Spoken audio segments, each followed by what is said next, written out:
Muito bem-vindos a mais um Isto Não é uma Resposta. Meu nome é Vitor Lima. Meu nome é Evelyn Lima. E isto não é Filosofia. Hoje a gente vai responder a 5 dúvidas suas, a começar pelo Júlio Veloso. Júlio Veloso diz o seguinte: Oi, tudo bem com vocês? Tudo bem, Júlio? Obrigado por responderem, foi uma honra ter sido mencionado. Esse vídeo não só respondeu não sei o que, não sei o que, não sei o que. Por isso, vi que tenho muito para aprender. Tá bom. A minha pergunta é para você, Evelyn. Eu não sei escrever o nome, tudo bem? Tá certo. Júlio, esse é o nome mesmo. Como foi e está sendo essa transição da filosofia para a literatura? Da mesma forma que vocês falaram que história... Não, tá. São duas perguntas. Uma ele direcionou pra mim e a outra pra nós dois. Então eu falo uma e o Vitor responde a outra, pra gente não ficar repetitivo. Como é que foi a transição pra mim da filosofia pra literatura? Pra quem tá aqui nesse vídeo e não viu o último, no último eu comento que apesar de ser formada em filosofia, de estar terminando o mestrado em filosofia agora, eu brinco que eu não gosto tanto de filosofia quanto o Vitor e que eu prefiro muito mais literatura. E se vocês perguntassem sobre isso, eu ficaria mais entusiasmada. Foi uma brincadeira, claro, eu gosto de filosofia, mas eu tô fazendo a transição no sentido de formação mesmo. Eu tô terminando o mestrado em filosofia, tô indo pra letras e pretendo, se for fazer um doutorado, fazer em letras e não em filosofia. Então essa transição de formação tá sendo tranquila, ô Júlio, porque eu gosto muito de ler, eu gosto muito de literatura, eu gosto muito dos clássicos, gosto de conhecer livros novos. Então, dá um pouquinho de respiro no sentido de só estudar filosofia como eu fiz por muito tempo durante a faculdade ou mestrado, tá sendo, acho que um pouquinho libertador, assim. E eu, ao contrário do Vitor, a gente pode falar isso num outro momento, eu gosto muito de ver a filosofia presente na literatura. Então, eu gosto muito de obras que tratam de aspectos filosóficos, mas dentro de uma construção literária. Então, tem sido cada vez melhor. Ao contrário de mim? É que você diz que acha que odeia a literatura que se pretende filosófica e que é que se finge de cult. Não é isso não. Que Não é isso ele não. gosta de Rubem Fonseca. Não é isso não. Eu odeio qualquer... Pesquisem sobre ele. Eu odeio qualquer literatura que seja pedagógica. É diferente. Não é qualquer literatura que seja filosófica. Não. É pedagógica. É quando a literatura quer te ensinar alguma coisa. Aí ela fala, primeiro você tem que entender isso. Depois você tem que entender isso. Nós dois, mas tá bom. Vamos lá. Tá. E aí... a gente vai discordar desse ponto aqui. Da mesma forma que vocês falaram que história não é filosofia, como separar em algumas obras o valor e a técnica literária da filosofia do autor? É só você separar duas abordagens de filosofia, Júlio. Uma abordagem é com relação aos problemas, outra abordagem é com relação ao que o autor realmente quis dizer sobre um problema. Bom, é mais ou menos assim. Se eu quero saber o que é justiça, eu posso colocar a justiça como um problema filosófico e a partir daí estabelecer alguma argumentação em justiça política, justiça social, justiça, enfim, em relações jurídicas. Eu posso pegar uma abordagem e falar sobre a justiça. Isso é uma abordagem relativa aos problemas. Outra abordagem é eu identificar o que é justiça no Platão. Nota a diferença? O que é justiça no Platão? Para mim, essa é uma questão que passa à margem da filosofia, ainda que possa ser filosófica, ainda que possa ser usada numa argumentação filosófica, foi isso que eu quis dizer. Por quê? Porque para você estabelecer o que é a justiça no Platão, do que você precisa de verdade? Você precisa de uma análise etimológica, de uma análise filológica, que é o estudo dos textos literários na sua origem. Você precisa de uma análise textual. É só você pegar o livro do Platão, as edições que foram feitas, compará-las, ver o que os especialistas disseram e dizer, a justiça no Platão é isso aqui. Nesse caso, é inseparável o estilo da filosofia do autor. Agora, se você quiser investigar a justiça, você não precisa antes saber o que o Platão disse. Se você quiser pegar outra abordagem que não é platônica, está tudo certo. Então, essa é a diferença. Eu acho que o Júlio gosta dessa abordagem, inclusive, que ele gosta muito de filosofia analítica, porque ele é da matemática. O Júlio é da matemática. Junto, né? E é isso, Júlio. Eu acho que você fez a pergunta, na verdade, você já sabe a resposta, mas você queria que mais gente soubesse. Eu realmente acho. Mas é mais ou menos isso. Uma abordagem em relação aos problemas, outra uma abordagem em relação ao autor. As duas existem. Só complementando, eu acho que existe uma diferença entre o conteúdo filosófico de uma obra, então aquilo que o autor tentou desenvolver enquanto resposta a um problema filosófico, e a forma do texto. Então, qual é o valor literário que ele tem, da construção, da forma como o autor escreve, do quanto essa escrita é boa e clara ou não, esses valores literários mesmo. Então, muitas vezes, um livro ele pode virar um cânone porque ele foi escrito de uma forma muito apreciada, mas não necessariamente você saber disso, e por isso ele ser um clássico, alguém que vai estar dentro da história da filosofia, não necessariamente vai ser esse aspecto literário que vai ser levado em conta, ou, por outro lado, às vezes não é exatamente o conteúdo, mas a forma como ele foi escrito. Então você tem pessoas com problemas filosóficos que estão estão botando a sua filosofia naquele livro de forma mais ou menos valiosa literariamente. Então, às vezes a gente faz a distinção entre filósofos analíticos, que são mais claros, e outros filósofos que são mais obscuros. Tudo isso tem a ver com a forma, não com a filosofia do cara, entendeu? Sim, é isso. Próxima pergunta é a pergunta do Vini Sena, que diz assim, ó. Eu tenho duas perguntas. Como desenvolver / melhorar um pensamento crítico e como refletir melhor? Bom, Fala aí que a sua é mais de base e a minha é mais complementar. Assim, Vini, se você for um adolescente, a primeira dica que eu tenho que dar para você é a seguinte: não ignore nada da sua formação básica.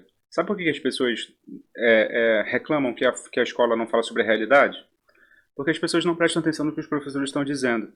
Porque a física fala sobre como é que a realidade se comporta, a química também, a biologia também, a sociologia, a história, a filosofia, a educação física, Vini. Você não sabe o quanto faz falta conhecimento de educação física para você não cair em conto de blogueirinha por aí, para dizer o que é melhor para você e o que não é. Você não sabe quanto faz falta um conhecimento de física básico para você não acreditar que a Terra é plana. Você não sabe quanto faz falta você saber de química e biologia básica para não acreditar naquelas fake news, por exemplo, de que o álcool, quanto maior a porcentagem dele, mais ele mata o vírus e a bactéria. Você não sabe quanto faz falta você comprar comprar o álcool certo, porque tem gente que compra álcool antibacteriano para se proteger do Covid, e o Covid é um vírus. Isso é conhecimento de biologia básica, Vini. E tu descobre só no nome, tendo a mínima noção, né? Então, nota, pensamento crítico significa o seguinte: é um pensamento que tem capacidade de estabelecer critérios de julgamento. Crítica é igual a critério. Crítica é igual a critério. Você só consegue estabelecer critérios para distinguir a realidade, para analisar a realidade, para fatiar a realidade, para hierarquizar a realidade, se você tem formação de base, Vini. Você não aprende pensamento crítico num curso. Um curso pode, no máximo, te ajudar a estabelecer um currículo de estudos e te estabelecer um contato com um professor mais experiente. Nesse sentido, é útil um curso de pensamento crítico. Te dá ferramentas. Te dá ferramentas, te dá acompanhamento. Agora, para você estabelecer pensamento crítico, Vini, sem comprar curso, por favor, não saia do ensino básico sem antes ter uma bela formação básica. E quer saber mais? Eu vou focar numa disciplina aqui, língua portuguesa. Você precisa, Vini, saber escrever bem e saber ler bem textos fundamentais e basilares antes de ir para textos mais complexos. Antes de querer se meter a entender argumentos mais complexos. Não dá para você ler livro do Kant se você não entendeu um livro de fábulas. Primeiro, uma narrativa simples. Tem um passo a passo aí, tem um passo a passo cognitivo. Então é isso, primeiro a base. Depois a gente te auxilia aqui no canal para entender as coisas mais complexas. Mas os professores de base, eles são fundamentais. A partir disso, eu falei pra ele falar primeiro, não é porque a gente combina a resposta, não, é porque é a segunda vez que a gente grava, então a gente já sabia mais ou menos o que o outro falaria. Dado que você precisa dar atenção para todas essas disciplinas e criar o seu repertório, então criar um conteúdo de base que te permita entender um pouco melhor as coisas, depois de feito isso, aí você pode partir para uma segunda etapa, que é: se eu já tenho uma boa formação, se eu valorizei meus professores, se eu tenho uma boa base, um bom repertório, eu já li alguns livros, eu já tenho uma capacidade de leitura mais desenvolvida, eu consigo entender um texto e não só passar o olho nas páginas, tudo isso, eu tenho base. Se você tem base, aí um passo que você pode dar para desenvolver pensamento crítico é não se fechar no que hoje a gente tanto chama de bolha, né? Que é você buscar apenas entender melhor os argumentos, os conceitos daquilo que você já tem uma boa noção. Então é importante que você leia diferentes livros, que você assista diferentes pessoas. Quando eu digo diferentes, é diferentes mesmo. Não é só você ouvir alguém da esquerda e da direita se o assunto é político. É ler e estudar e entender sobre diferentes assuntos da sociedade. Você só vai se tornar uma pessoa crítica, na mesma base do que ele está falando agora, se você é capaz de entender diferentes assuntos. Então não é porque eu sou de filosofia que eu vou dizer que se eu não entendo isso aqui de física, de biologia, não é minha área. Não existe não é minha área. O mundo é composto de diferentes áreas, então você precisa estudar as diferentes áreas. E se você só vai ter capacidade de saber se o álcool é certo ou não pelo simples nome, se você é uma pessoa que busca diferentes assuntos. Então não se feche num único assunto nem num único lado. Crie um repertório mais amplo e aí você vai aos poucos criar uma base e uma capacidade de análise maior. Posso dar uma última dica? Sabe quando te falam que tudo tem dois lados? Eu conto pra eles? Conta pra eles. É dolorido, calma. É mentira. Tudo tem muitos lados. Dois lados é uma simplificação barata da mídia para vender debate. Não existe dois lados apenas. Não existe dois lados apenas. Tudo tem muitos lados. Porque tem muitas complexificações quem também. está contra você, quer dizer, quem pensa diferente de você não está contra você necessariamente. Se você é de esquerda e a pessoa discorda de você, isso não faz dela de direita. Cara, isso faz muita falta das pessoas compreenderem hoje. Muita falta. Isso parte desse princípio que a gente está falando de criar uma base ampla e de depois consolidar essa base a partir de diversos assuntos. Se você só sabe uma coisa e pouco, você tem muita chance de ser essa pessoa que fala, ele falou o oposto de mim, então é isso, ele já está no outro lado. Não, quais são as implicações desse argumento, desse ponto? Isso é pensamento crítico, é a capacidade de análise, desdobrar as coisas e entender o passo a passo desse desdobramento, para formar uma opinião, se for o caso. É isso. Vini, espero ter ajudado. Próximo é Rosângela Sobral. Por favor, quais seriam os literatos que vocês mais apreciam? Evelyn. Vamos lá. Aí eu gosto. Mas gosto tanto que eu preciso tomar cuidado para não estender essa pergunta. Então a gente combinou aqui de falar de apenas um autor. Sim. Pra gente não, enfim, não estender. Se isso for do interesse de vocês, a gente pode fazer um vídeo só sobre isso, que tem muita gente que a gente gosta. Selecionamos dois, eu, um, Vitor, outro, que são mais caros pra gente. O meu autor, não favorito, é até difícil falar essa frase, dos meus autores favoritos da vida inteira é um cara chamado Thomas Mann. É um alemão que já ganhou o prêmio Nobel aí, escreveu no século XX, que é o autor desse livro aqui, que foi o primeiro livro dele que eu li, chamado de Buddenbrook, A Decadência de uma Família, e de vários outros, do Fausto, A Montanha Mágica e etc. Por que eu gosto dele? Porque que toda vez que alguém pergunta sobre qual é o meu autor favorito, embora ele não seja o único, nem esteja em primeiro lugar, é de quem eu lembro. Porque eu acho que, além dele escrever de uma forma incrivelmente bem formatada, a escrita, a forma dele é muito boa, eu gosto muito dos assuntos que ele trata. Então, quando eu brinquei lá que eu tô mais pra literatura do que pra filosofia, que foi só uma brincadeira, um dos assuntos que faz eu gostar muito de literatura é ver a filosofia dentro dessa literatura. Eu gosto de ver problemas filosóficos sendo tratados do ponto de vista literário e não necessariamente filosófico, de fato, com argumentação, etc. Então, o Thomas Mann faz muito, muito, muito isso. Nesse livro específico, foi o primeiro livro dele que eu li, que é um livro grandinho, que tá velho, cheio de mofo aqui já. Ele vai contar, é um romance de formação, que é um termo técnico para dizer o desenvolvimento de uma família ou de uma pessoa, mas ele faz isso de uma forma genial, fazendo a decadência dessa família. Então ele conta a história de uma família aristocrática sendo destruída aos poucos na transformação da sociedade até ela falir e ter uma decadência moral também. Então a história é sobre essa decadência da aristocracia.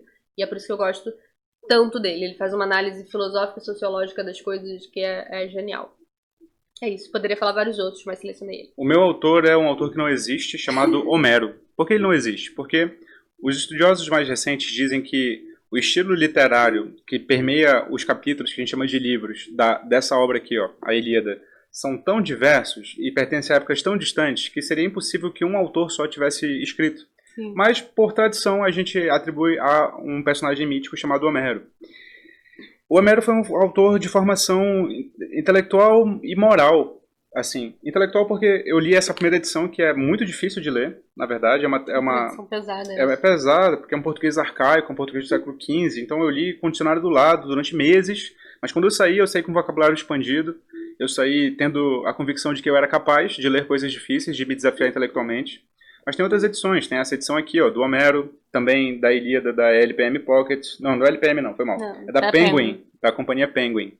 Que é bem bacana, ainda não li, eu acabei de comprar por indicação, mas tudo indica que é uma das melhores em língua portuguesa. Também tem essa edição aqui, da Nova Fronteira. Enfim, o Homero, para mim, é o literato que não existe melhor, porque ele é fundamental, é a primeira obra da literatura ocidental. Todos os filósofos e literatos são tributários dele. E aqui tem muitos valores de vida que eu tirei, assim. Para mim, a Ilíada é a minha Bíblia, de verdade, como fonte de valores morais e de valores intelectuais, assim. O valor da excelência grega, da arete, por exemplo, eu tiro daqui, assim, da passagem que o Diomedes vai falar sobre sobre a área até, enfim, eu poderia pregar. Você tem um minuto para ouvir a palavra de Homero? Eu brinquei na primeira gravação que a gente fez, que é nada pretencioso, né, gente? Qual o seu principal literato? Ah, é a pessoa que fundou a literatura no Ocidente. É. Mas é isso, Rosângela. Uma boa formação, é uma boa referência. Tem mais, mas se tiver demanda, a gente faz outros vídeos sobre literatura. Só sobre isso. Tem vários autores específicos ou livros específicos que a gente poderia ficar falando sobre. Deixa eu botar minha canequinha aqui. Próxima pergunta. Cauã e Thalita fizeram perguntas parecidas. Cauã falou assim, existe algum critério para ser um filósofo? O Cauã perguntou. E a Thalita disse que queria comprar caneca. Se alguém quiser mais comprar caneca, se manifeste, porque a gente só vai saber se tem demanda se vocês se pronunciarem. Mas a Thalita perguntou assim, podemos ver nesse meio pop uma galera que não é formada em filosofia, mas recebe o título. Como caracterizar um verdadeiro filósofo? Então, o que é um verdadeiro filósofo? Qual é a diferença entre filósofo e pensador? E pensador, né? Bom, a diferença entre filósofo e pensador eu acho que é mais simples de dizer, né? Um pensador é alguém que pode pensar de modos diversos, sociologicamente, historicamente, biologicamente, quimicamente e tal. O pensador é genericão, basta que pense para ser um pensador. Ao passo que, para você ser filósofo, você precisa pensar de modo filosófico. A pergunta que fica é o que é pensar de modo filosófico. A gente tem uma posição, essa posição em filosofia não é consensual, como quase nada em filosofia é consensual, mas a nossa é que pensar filosofia é diferente de pensar história da filosofia. Quando você pensa história da filosofia, você é um historiador especializado em filosofia e não filósofo.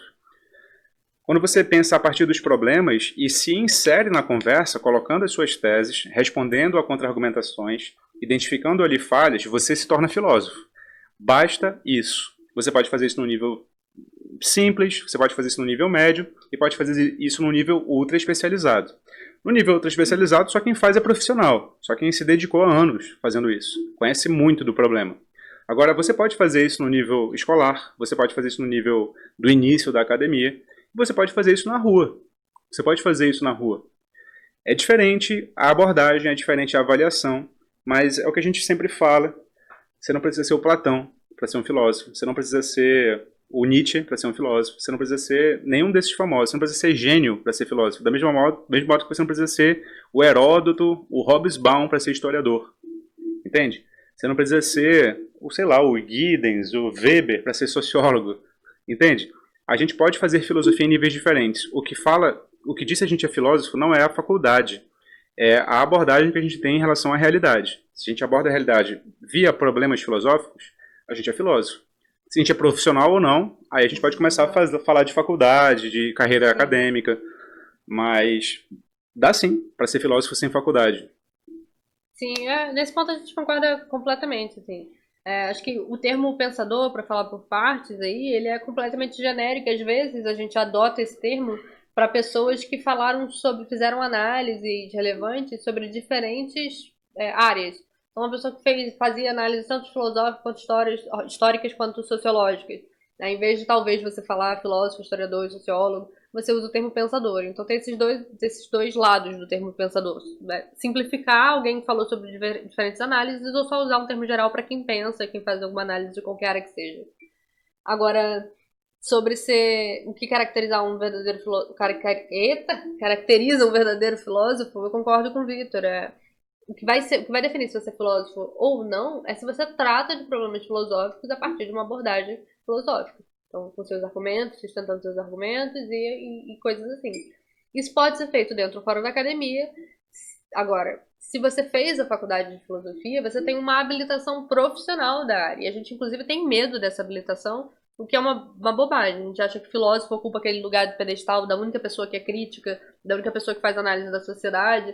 E aí você acha que todo filósofo tem que ser um Platão, e isso faz com que as pessoas que se formarem em filosofia tenham medo de aderir o título, e que as outras pessoas achem arrogante quando a pessoa vai lá e usa esse título.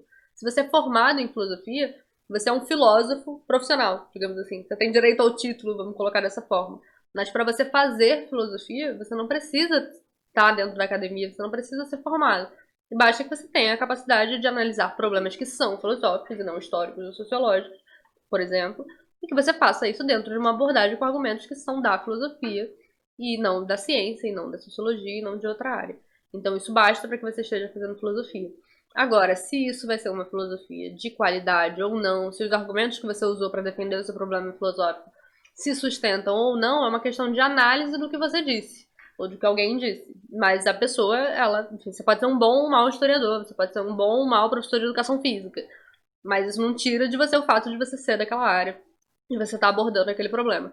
Então é isso. O que vai diferenciar é simplesmente isso. A abordagem que você usa é ser ou não filosófica e a qualidade é uma avaliação posterior. Você quer diferenciar um filósofo de um historiador da filosofia, rapidamente? Pergunta pra ele assim, não estou perguntando o que o Platão acha, estou perguntando o que você acha. Esse argumento se sustenta ou não? Por quê? O cara não sabe, ele volta pro Platão. Não, mas Platão, não. Platão eu sei, eu li Platão. Eu sei o que você acha. Aí a pessoa não sabe, Se ela não sabe, ela é uma historiadora, e não um filósofo, ou uma filósofa. Eu acho que essa pergunta é basilar, assim. É claro, e vai depender da qualidade da resposta dela. Se a qualidade da resposta dela for banal, clichêzona... Gente, e assim, né? Coloquem em mente que nem áreas que são mais consensuais que a filosofia, sei lá, pega nutrição, medicina. Se até ali você tem profissionais que são bons e que são ruins, então a pessoa ela tem a formação, ela tem a habilitação, ela é um nutricionista, ela é um médico, mas ela pode não ter desenvolvido a capacidade de ser o melhor médico do mundo. As pessoas discordam dentro da medicina também, caso você não saiba, não é tão consensual assim. Se isso acontece numa área como a medicina, como a nutrição, por exemplo, você vai ter um bom profissional, você pode ter alguém que não é formado, mas que estudou tanto sobre aquilo dali, que tem uma boa noção sobre alguns aspectos da nutrição. Se acontece em áreas como essa, por que não aconteceria com a filosofia? A gente tem bons e maus filósofos, a gente tem filósofos formados e não formados. A gente tem professores de história da filosofia que têm o título de filósofo, que são formados, enfim, tudo isso pode acontecer. Não é isso que vai definir. Sim, é isso. Tem mais uma, né? Tem mais uma, que é a do Diogo.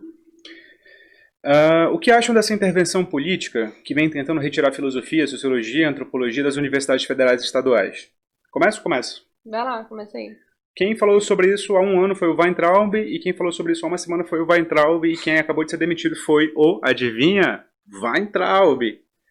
Bom, ele declarou que queria tirar essas faculdades da universidade porque elas não davam retorno financeiro. O Brasil está passando por uma crise financeira e, portanto, esse dinheiro poderia ser melhor investido em cursos que trariam mais retorno. Essa é a justificativa declarada. A justificativa não declarada, e que existe porque ele já deu em outras ocasiões, é que as universidades de esquerda, as universidades de humanas são de esquerda. Eu ia falar as universidades de esquerda são humanas. Também. Para eles, porque e aí isso justificaria desincentivá-los, porque ele está cheio de comunista. É a famosa balbúrdia, lembra que ele vulgarizou esse termo? E, portanto, ali só tem gente que mama nas tetas do governo. Outra expressão cara, à direita no poder. Bom, em primeiro lugar, como é que eu responderia a justificativa de que não dá retorno? Mentirosa, dá retorno. A gente colocou uma série de profissionais qualificados em filosofia porque precisava colocar. Filosofia passou a ser obrigatório no ensino médio e não tinha professor qualificado para isso. As faculdades vieram para atender a essa demanda que existe e que é extremamente relevante. E não é a gente que diz, não. O mundo inteiro diz que pensamento filosófico ajuda no mundo do trabalho, porque tira você desse lance de só tentar entender qual é o guru, tentar entender qual é a fórmula mágica e passar a pensar por você mesmo. Esse é o principal ganho para o mundo do trabalho, do pensamento filosófico. Em relação à produção que não existe, é mentira de novo. A produção em história no Brasil é riquíssima, em filosofia nunca foi tão presente, em sociologia também. As pessoas que dizem isso na internet, elas tiram de um instituto chamado CU. Já viu esse instituto? Ele existe e as pessoas tiram de lá informações toda hora. Essas informações não procedem. Quando as pessoas dizem metade da universidade é analfabeta funcional. Mentira, não existe isso. Tá. Tem mais uma coisa, que é a seguinte. Tá, só tem esquerda na universidade. Qual que é a solução? Acabar com a universidade? Porra. Se só tem esquerda na universidade, a solução é colocar gente de direita, caramba. É incentivar pensamento divergente. É incentivar o pensamento que não existe. Meu amigo, se só tem um tipo de pensamento, eu concordo com você que isso tende a ser burro. Que isso tende a ser irrefletido. Claro, todo pensamento hegemônico tende a ser burro. E a esquerda estava caindo nisso aí, sim. E eu concordo plenamente com a direita quando ela diz isso. Qual que é a solução? Acabar com a universidade? Não, pô. A solução é incentivar a divergência. A solução é colocar a gente pesquisando coisa diferente. Então, até pelo ponto de vista da direita, quando ela tem a razão, parece que ela dá um tiro no pé, né? Porque se ela tirar a universidade, como é que ela vai combater essa hegemonia que ela diz que existe? Eu concordo. Eu acho que sobre o argumento do atual ex-ministro da educação que acabou de sair, de que as universidades de humanas, incluindo filosofia, só tem esquerdista, como eles gostam de usar, eu concordo com o Victor. Se isso é uma verdade, que a gente pode discutir, mas se isso é uma verdade, então vamos trabalhar mais direita. Tem as filosofias que fundamentam os pensamentos de direita, seja liberal ou conservador. A gente tem bons filósofos conservadores, filósofos que estavam vivos até agora há pouco.